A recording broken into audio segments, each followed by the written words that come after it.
what's going on? My name is Tristan Neal, and I'm the drummer for the American metalcore band Dreaded Dale. I've been playing the drums for roughly 14 or 15 years now, though I only joined Dreaded Dale in November of last year. The sticks that I choose to go with are the Collision Standard 2B. I personally feel like these are the best sticks that Collision has to offer, and that they're some of the best sticks currently out here on the market.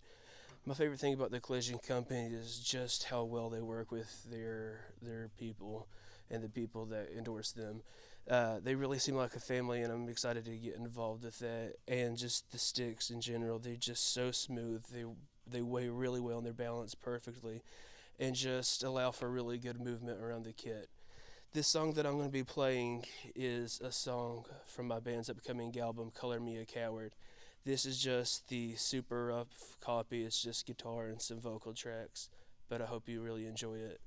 We slowly walk into the dark, cling into a past of what-ifs and settlements of stone, placing brick upon broken brick, till we reach the point of finally building something we can call home.